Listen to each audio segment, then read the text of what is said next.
It happened in the living room. Our living room, bathed in late afternoon sun like nothing bad could possibly happen there.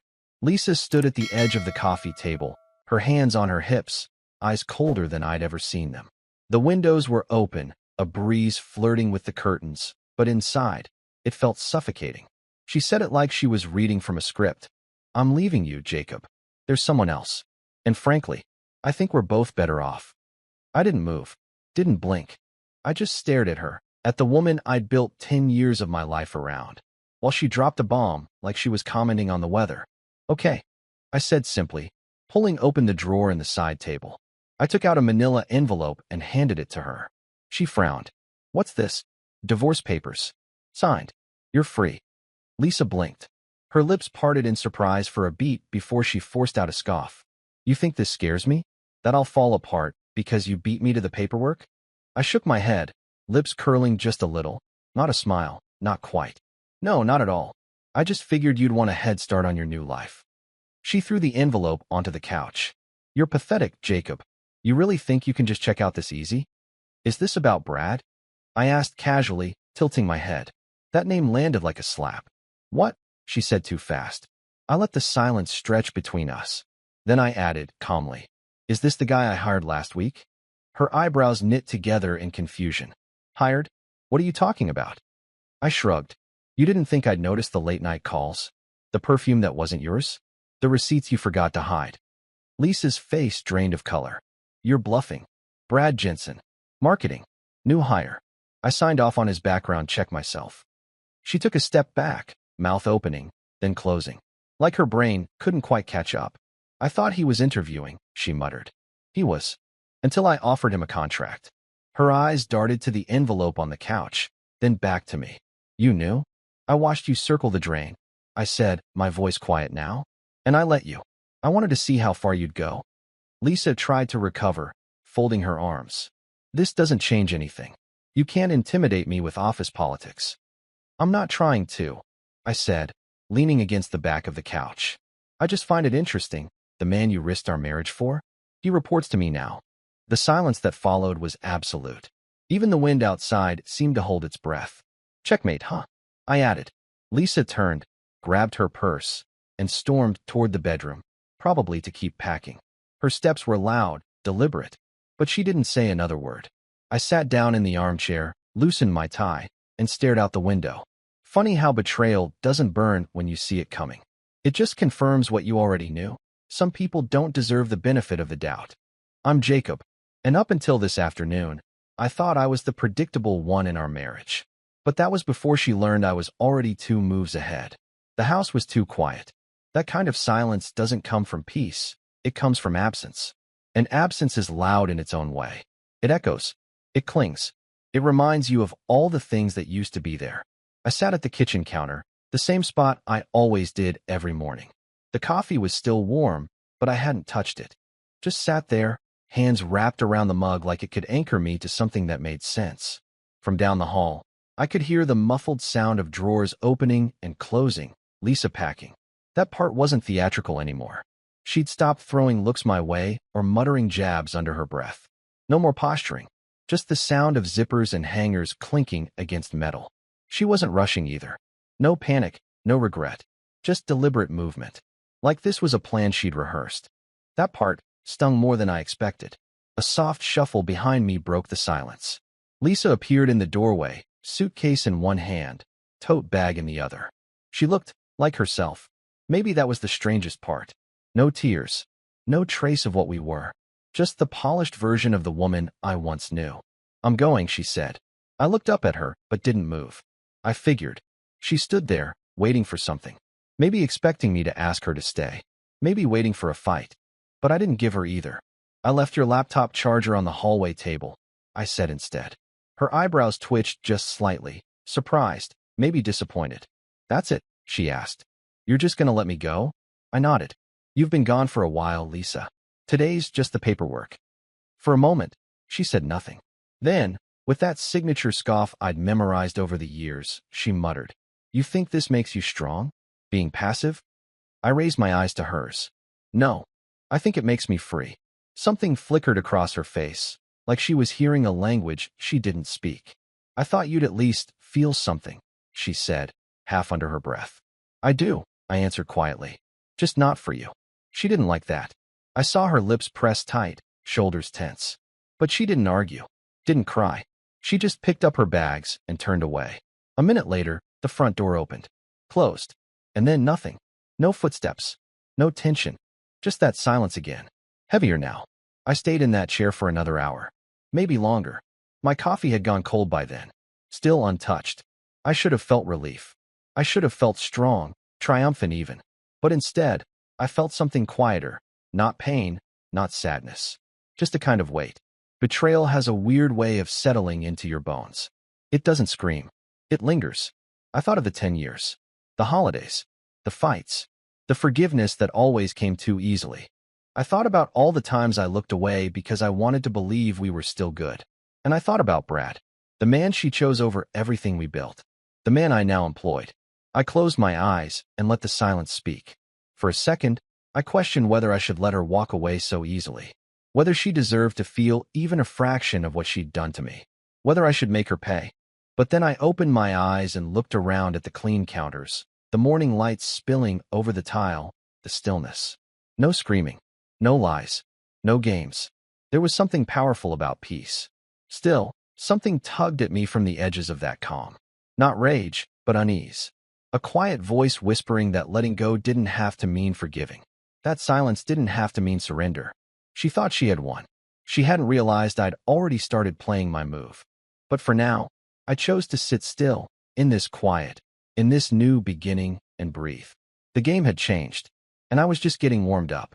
It was the kind of bar where the music never got too loud, where the lights stayed low enough that no one felt the need to pretend they were fine. That's probably why I liked it. I hadn't been there in years. But that night, the wood-paneled walls, the familiar scent of whiskey and leather, and the hum of quiet conversations made it feel like the only place I could go without having to fake anything. Marcus was already there, sitting in our old corner booth. He always came early, even when we were younger, said it gave him time to observe the room.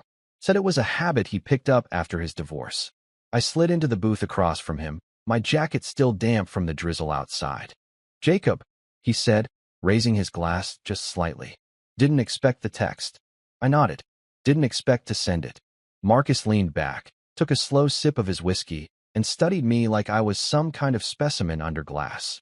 "You look like someone who just saw the end of something important and didn't flinch." "That's about right," I said. There was a silence. Not awkward, not heavy. Just two men letting words come when they were ready. "She's gone?" Marcus finally asked. I nodded once.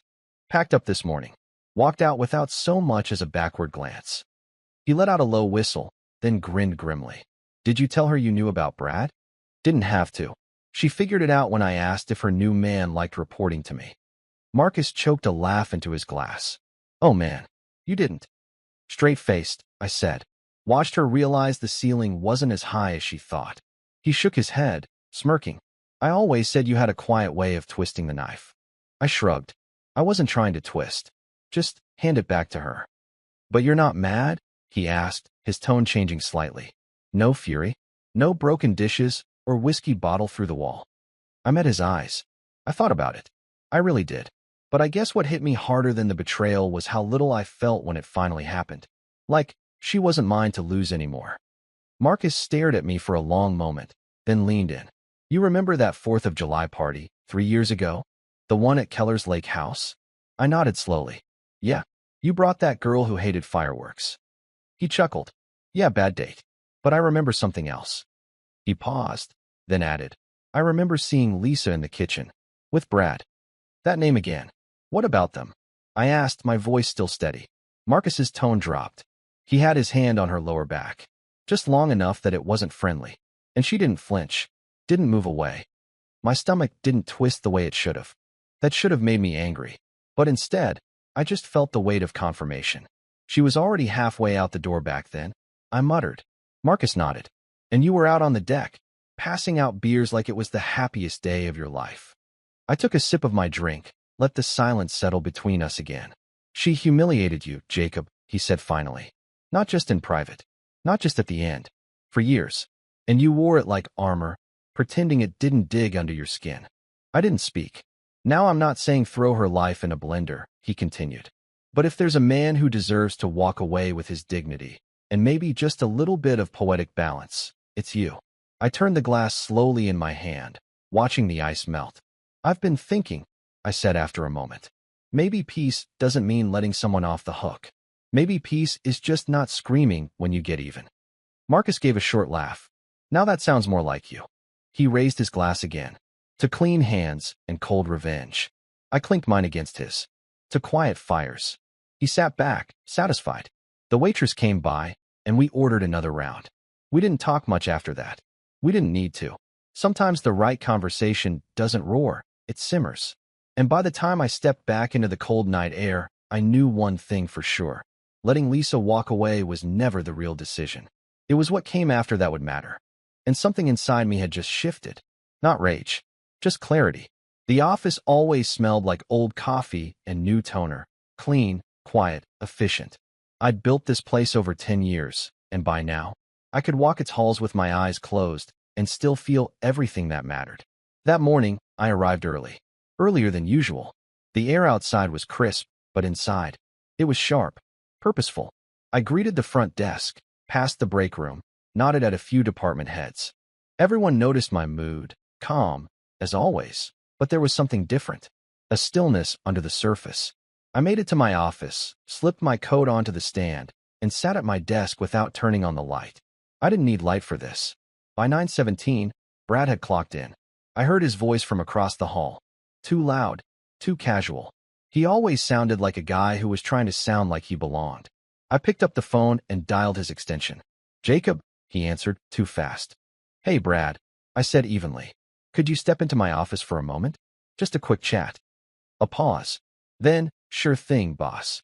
I watched him through the glass. He smoothed his shirt, checked his hair in the dark screen of his phone, then walked over like he was heading into a team-building exercise. He knocked once. Come in, I said, gesturing to the seat across from me. Brad smiled, nervous but trying to play it off. Everything all right? Absolutely, I replied. I just like to check in with newer team members once they've had time to settle in. You've been here, what? A month now? Just over 3 weeks, he said, sitting down and folding his hands in his lap. Right. And how's it been so far? Good, he nodded. Really good. Everyone's been helpful. And I appreciate the opportunity to grow here. His words sounded like they were pulled from a LinkedIn post. I leaned forward, my voice even. That's good to hear. You know, we value discipline here. Not just deadlines, but discretion, professionalism. Brad's eyes twitched, just a little. Of course, he said quickly. I've always believed that what happens outside these walls is your business. But when the outside starts seeping in, well, that's when it becomes mine.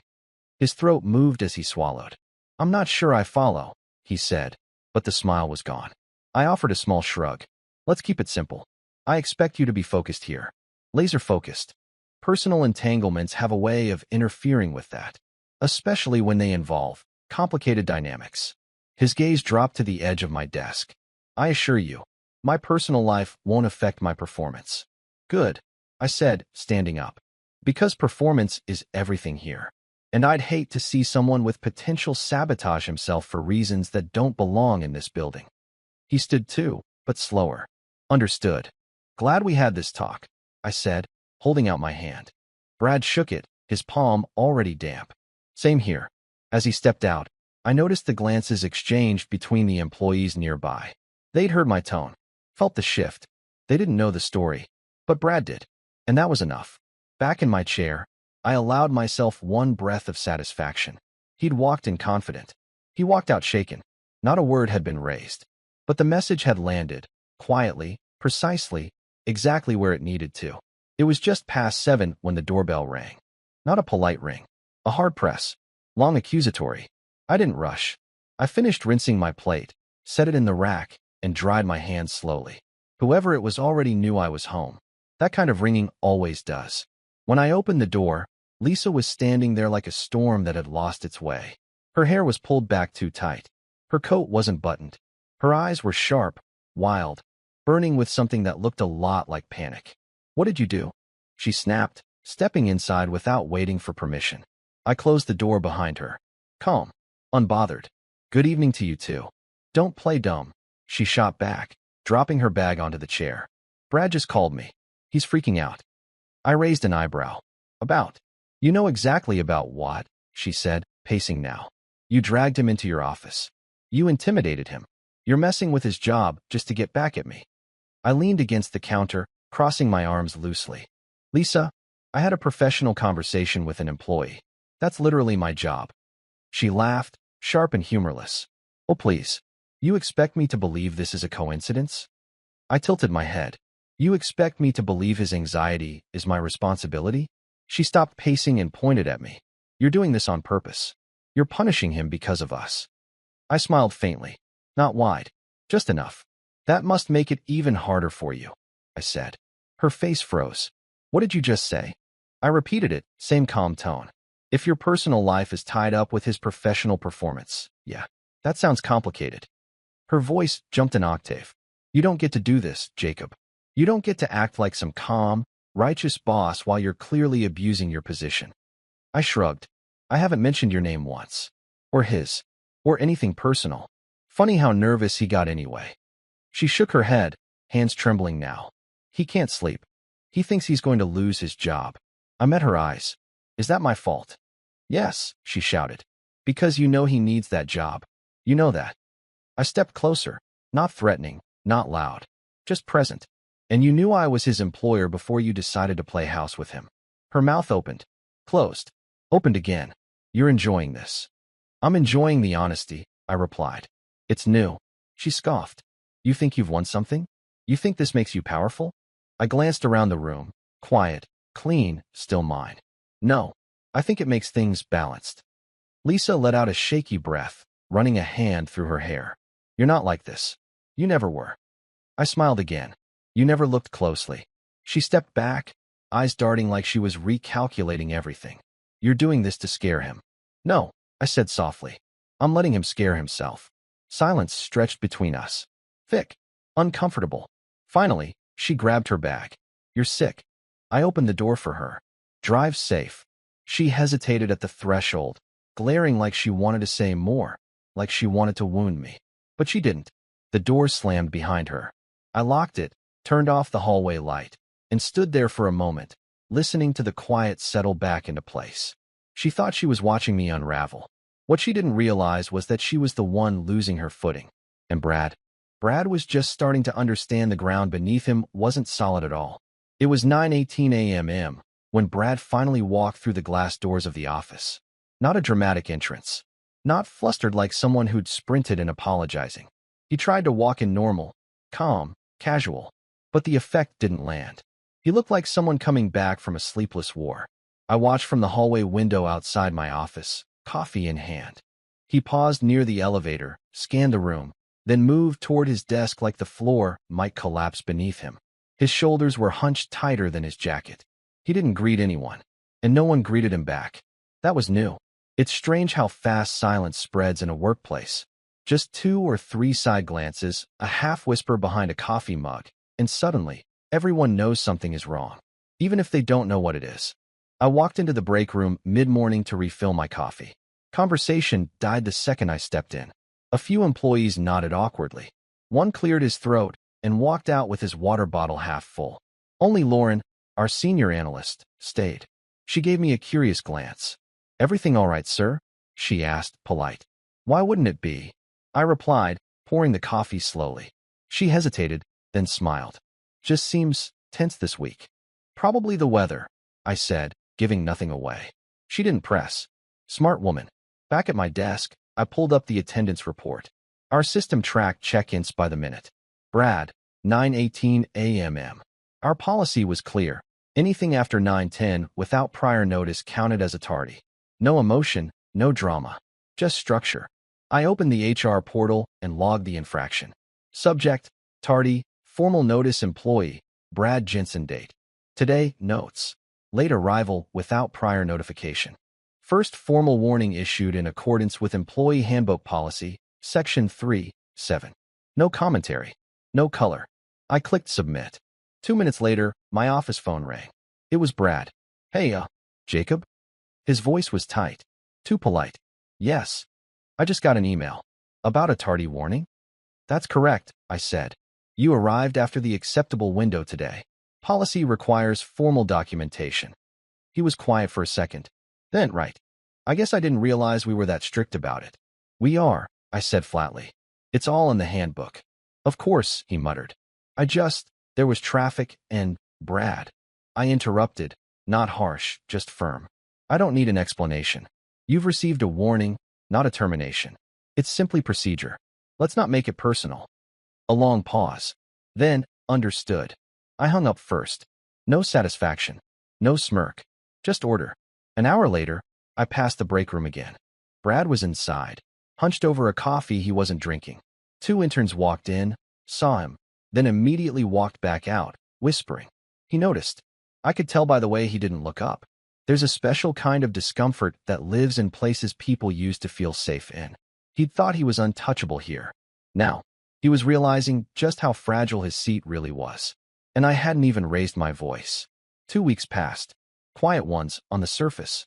But the silence around Brad had evolved.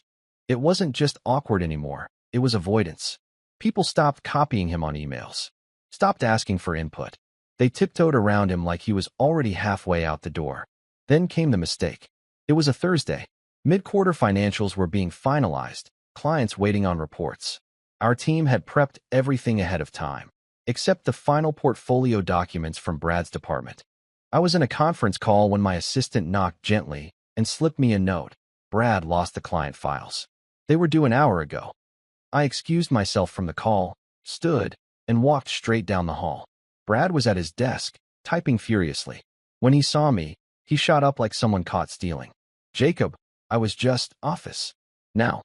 The floor was dead silent as he followed me. Inside, I closed the door and gestured to the chair. I didn't sit. Neither did he. You had one responsibility this morning, I said quietly. Where are the documents for South Ridge? I had them, I swear. I printed them, but I must have left them in the copier room, or I raised a hand. He stopped talking.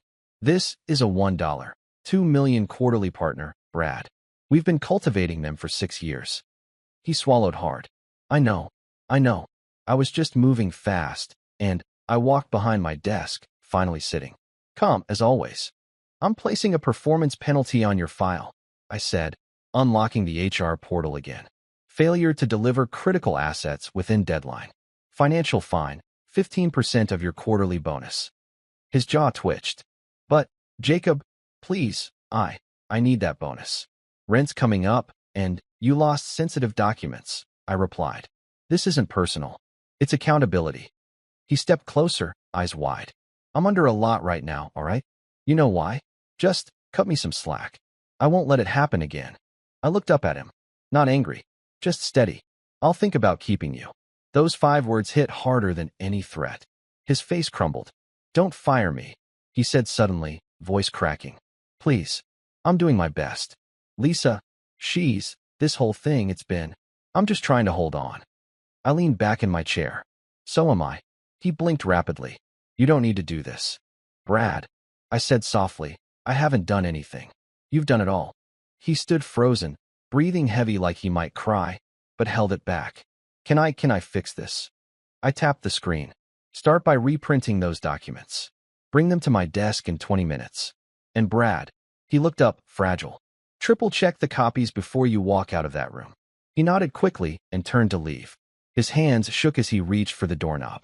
I didn't watch him walk out. I just opened his HR file and added the penalty. No commentary. Just a timestamp and a line of truth. It wasn't personal, but it was precise. And if Brad was smart, he was beginning to understand something very simple. This was a professional minefield. And he'd wandered in without a map. The office was quiet again. It was always like this after a storm. The kind of hush that settles when everyone's watching, waiting for what comes next. Phone still rang. Emails still landed.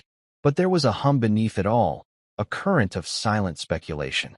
I sat at my desk, blinds half closed, the late afternoon light casting long, sharp shadows across the floor. Brad had submitted the reprinted South Ridge files 27 minutes after I'd dismissed him. Not 20, not 30, 27. And I didn't say a word about it. I read through the papers slowly. Every number, every attachment. They were accurate. Polished. Almost too polished. That's the thing about desperation. People start overcorrecting. I reached for my keyboard and opened Brad's employee record again. There it was, 2 warnings. One for tardiness, one for mishandling sensitive materials. Enough for HR to raise a brow. Not enough to fire him. Not yet. I clicked Add Record and entered a note. Second infraction recorded within a 2-week span. Pattern emerging. Monitoring ongoing. No escalation recommended at this time. Then I paused. Fired? That would be easy. Obvious. And it wouldn't teach him a thing. But letting him feel the pressure, that slow, unrelenting tightening around his career, that was the lesson. Brad came into this job like it was just a stepping stone. Like he could flirt his way into influence, gamble a marriage, and still land upright. Like actions didn't ripple past bedroom doors. He'd gambled on Lisa. She had power in their affair. But I had position in his life. And he was just now realizing which one carried more weight. A soft knock broke my thoughts. I looked up to see Helen from HR. Got a minute? She asked. Come in. She stepped in with a tablet and a glance toward the door. I flagged Brad Jensen's file after your last 2 entries. Want to make it formal? Not yet, I said calmly. We don't fire people for being sloppy twice. But we do watch them closely. Helen nodded slowly, catching the tone. Document everything? Everything, I said. Let him build the case himself. She gave a knowing smile. Anything else? I shook my head. That's all for now. As she turned to leave, I added, make sure his direct supervisor is copied on any project updates going forward. I want accountability across the board. Understood. The door clicked shut behind her, and I leaned back in my chair. This wasn't about vengeance anymore. Not really. It was about structure, integrity, showing Lisa, and more importantly, myself, that dignity didn't have to roar. It could whisper. It could walk into a room and leave everyone guessing. Brad had made his choices.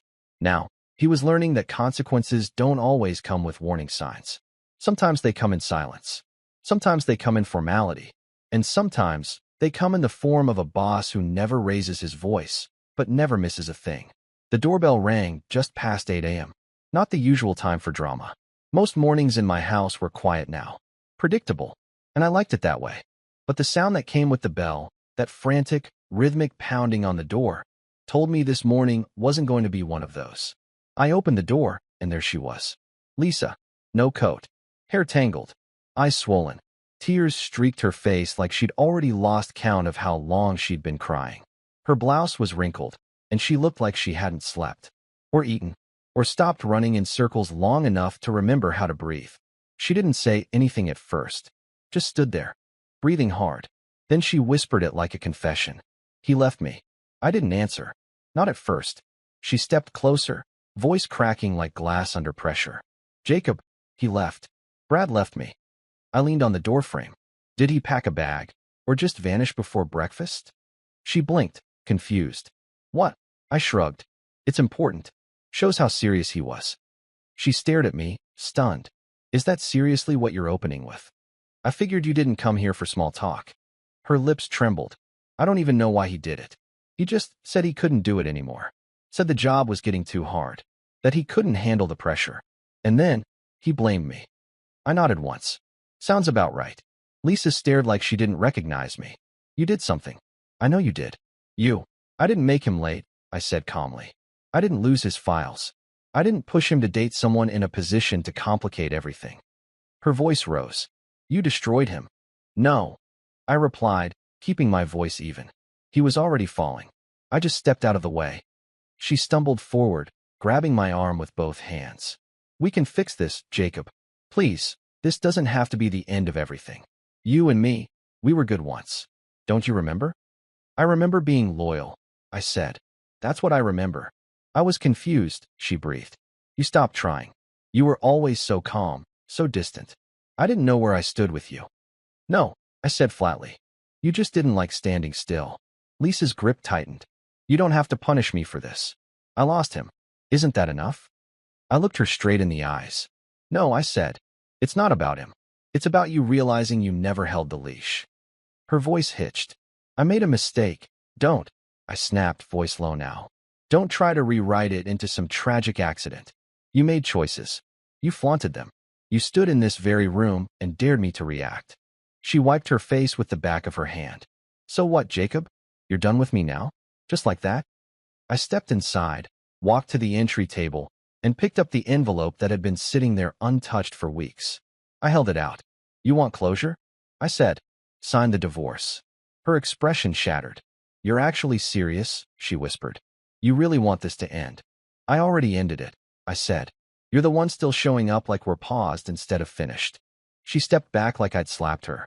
You're cold. You're heartless. No, I said calmly. I'm free. Lisa stared at the envelope, then at me. Something in her broke. The tears stopped. Her mouth curled into a bitter sneer. Fine, she snapped. You want me to sign it? I'll sign it. But don't think this makes you noble, Jacob. You're still cruel. I stepped aside, letting her walk past me into the hallway. Just focused.